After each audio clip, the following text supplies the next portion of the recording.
ধুমুহাৰ সতে বহু যুগৰে নাচোন এন্ধাৰৰ সতে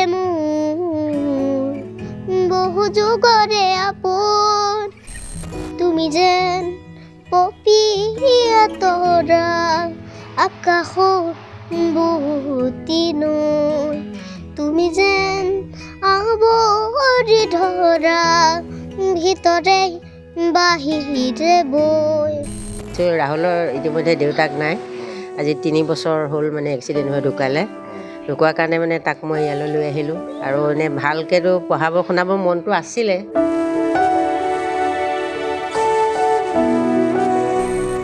হয় সামাজিক মাধ্যমত ভাইৰেল হোৱা এটি কণমানি ছাত্ৰৰ নাম ৰাহুল মেধি যিখন বিদ্যালয়ত পঢ়ে 2 নং শিমলুগুৰি প্ৰাথমিক বিদ্যালয়ত মই বৰ্তমান উপস্থিত আছোঁ কিয়নো ৰাহুল মেধিৰ এটি গীত এগৰাকী তেওঁৰে শিক্ষয়িত্ৰীয়ে সামাজিক মাধ্যমত আপলোড দিছিলে তাৰ পৰৱৰ্তী সময়ত ৰাহুল মেধি ভাইৰেল হৈ পৰিছিলে ৰাহুল মোৰ লগত আছে তোমাক প্ৰথমেই স্বাগতম জনাইছোঁ তুমি যথেষ্ট এটা সুন্দৰ গীত পৰিৱেশন কৰিছিলা জুবিন দাৰ এটি গীত পৰিৱেশন কৰিছিলা তাৰপিছতে তুমি ভাইৰেল হৈ গৈছিলা কি ক'বা কেনেকুৱা মনটো কেনেকুৱা লাগি আছে এতিয়া ভাল লাগিছে কোনটো গীত তুমি গাইছিলা তুমি যেন পপীয়া তৰা তোমাক কোন বাইদেৱে মানে এইটো গানটো লৈ পেলাই আপলোড কৰি দিছিলে জোনালী বাইদেউ আমি যদি তুমি যিটো গীতত ভাইৰেল হৈছিলে সেই গীতটো তোমাৰ পৰা শুনিব বিচাৰিম গোৱা তুমি যেন পপীয়া তৰা আকাশৰ বুতি নৈ তুমি যেন আৱৰি ধৰা ভিতৰে বাহিৰে বৈ উশাহৰ গভীৰ পিগাহত তুমি যেন জীয়া চৰাই হৈ তুমি যেন পপীয়া তৰা আকাশৰ বুতি নৈ তুমি যেন আৱৰি ধৰা ভিতৰে বাহিৰে বৈ ধন্যবাদ বহুত সুন্দৰ গীত তেওঁ পৰিৱেশন কৰিছে কোন কোন আছে ঘৰত তোমাৰ ঘৰত মোৰ আইতা ভাইটি মই আইতাৰ লগত থাকা মা ক'ত থাকে মা গুৱাহাটীত থাকে আৰু এটা গীত শুনিম তোমাৰ পৰা কি শুনাবা এবাৰ মায়াবিনী গোৱা মায়াবিনী ৰাতিৰ বুকুত দেখা পালো তোমাৰ ছবি ধৰা দিনা গোপনে আহি হিয়াৰ কোণত তুমি যে মোৰ শুকাত মৰম নিয়দৰে চেঁচাটো পাল নামি অহা ৰ'দৰে নৈ মোৰ প্ৰতি পুৱা ধুমুহাৰ সতে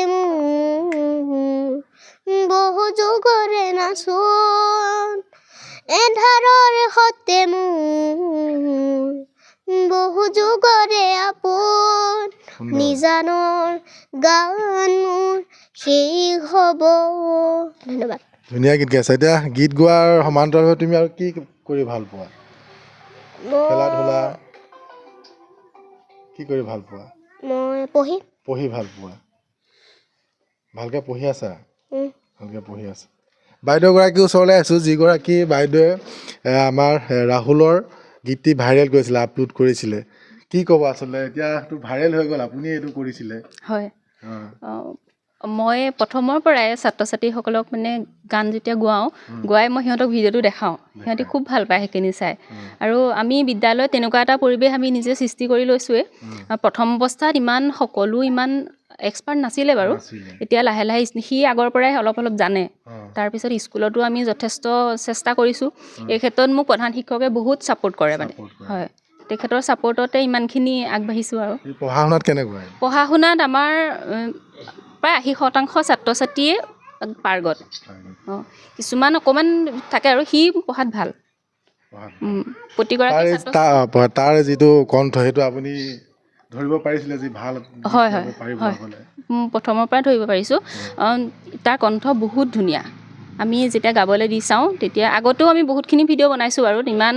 দিয়া নহ'লে এতিয়া শেহতীয়াকৈ দিয়া ভিডিঅ'টো বেছি ভাইৰেল হ'ল। যিটো ভিডিঅ'ত এগৰাকী ছাত্ৰী আছিলে এওঁ নেকি? নিশ্চয় এওঁ নে কোন আছিলে? এওঁ আছিলে। তেওঁ আছিলে। কি নাম তোমাৰ? নমস্কাৰ, মুনাশ্ৰী মুন্মী বৰা। মুন্মী বৰা। তুমি ৰাহুলৰ লগতে তুমিও আছিলা, ওলাই আছিলা তুমি, দেখিছা নাই? দেখিছিলোঁ, ভাল লাগিছে নে? লাগিছিলে। ৰাহুলৰ গীত শুনিম, তাৰ আগতে আমাৰ আইতাক আছে, আইতাকৰ লগত যদি কিছু কথা পাতিব চাই কি ক'ব? আচলতে ৰাহুলক আপুনি ডাঙৰ দীঘল কৰিছে, আপোনাৰ ছোৱালীও বাহিৰত থাকে, এতিয়া যথেষ্ট এটা সুন্দৰ গীত গাই বাইদেউৰ সহযোগত ভাইৰেল হৈ পৰিছে, কেনেকুৱা লাগিছে? ভালেই লাগিছে, কাৰণ আমি সেইখিনি বাইদেউকে মানে চঞ্জাই দিয়া নিচিনা দিছোঁ। ৰাহুলৰ ইতিমধ্যে দেউতাক নাই, আজি 3 বছৰ হ'ল মানে এক্সিডেণ্ট হৈ ঢুকালে। ঢুকোৱাৰ কাৰণে মানে তাক মই ইয়ালৈ লৈ আহিলোঁ। আৰু এনেই ভালকৈতো পঢ়াব শুনাব মনটো আছিলে, নোৱাৰাৰ কাৰণে বাইদেউহঁতক আপোনালোককে চঞ্জাইছোঁ, ল'ৰাটো ইয়াতে আপোনালোকে চাই চিন্তি অকণমান শিক্ষা দিব বা গান চানতো মানে হেঁপাহ কৰে, মই নিব পৰা নাই ক'তো। সেইকাৰণে বাইদেৱে কোৱা দেখি হ'ব, আপোনালোকে যিখিনি পাৰে কৰিব, আৰু মইতো একো নাজানো। তাৰ যিখিনি কথা বতৰা একদম ডাঙৰ মানুহৰ নিচিনা। ডাঙৰ মানুহৰ নিচিনা সি মানে বহুত বুজি পায়। আৰু সি কিছুমান জ্ঞান মানে মোকহে দিয়ে। মই কেতিয়াবা মাকক লৈ দুখ কৰি থাকোঁ, মানে এতিয়া মা দেউতা নাই, তুমিয়ে চব ভাল হ'ব লাগিব, আগলৈ মাক চাব লাগিব, এনেকৈ মানে জ্ঞান দিলে হয়। তোমালোকে চিন্তা নকৰিবাচোন, মই আছোঁ নহয়। মাকে গুৱাহাটীত কি কৰে? মাকে এনে IIT-তে মানে চিকিউৰিটি প্ৰধান শিক্ষকগৰাকী আছে, কেনেকুৱা লাগিছে? আচলতে বহুত ভাল লাগিছে। তাৰ উৎকৰ্ষ সাধনে ধৰক আমাৰ বিদ্যালয়লৈ সুনাম কঢ়িয়াই আনিছে, সেইটো কাৰণে বহুত ভাল লাগিছে। তাক আমি প্ৰথমতেই ধৰিব পাৰিছিলোঁ। সি এটা গান গায়, আপোনালোকে ক'লে গম পাব, এই দেউতা বুলি এটা গান গাইছিলে, একেবাৰে বুকু সোমাই যায়, বৰ সুন্দৰ লাগে। হয়, মই ধন্যবাদ জ্ঞাপন কৰিছোঁ। মই ৰাহুলৰ ওচৰলৈ আহিছোঁ, তুমি এটা সুন্দৰ গীত গোৱা, দেউতা বুলি এটা গীতটো গোৱা, সেইটো যদি অকণমান তোমাৰ পৰা শুনি। মনে যদি তোকে চকুলো নিচুকাই দিবানে উদিউতা, সপোনে যদি হেৰাই ঠিকনা বিচাৰি দিবানে দেউতা, সুখ যদি বিষাই বুকুৰ তুমিও কান্দিবানে দেউতা, দেউতা, খুঁজে খুঁজে তুমি মোৰ ছায়া, সপোনা দুখে নহয় তোমাৰ কথা, মোৰ দেউতা, মনে যদি তোকে চকুলো নিচুকাই দিবানে দেউতা, সপোনে যদি হেৰাই ঠিকনা বিচাৰি দিবানে দেউতা। ধন্যবাদ।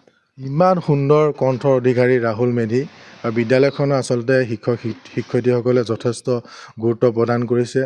শিক্ষাৰ লগতে তেওঁৰ যি কণ্ঠ, সেই কণ্ঠ যাতে আৰু আগুৱাই যাব পাৰে, তেওঁ সুন্দৰ গীতসমূহ যাতে কেনেকৈ প্ৰচাৰ কৰিব পাৰি, তাৰো ব্যৱস্থা হাতত লৈছে এইগৰাকী কণমানিক।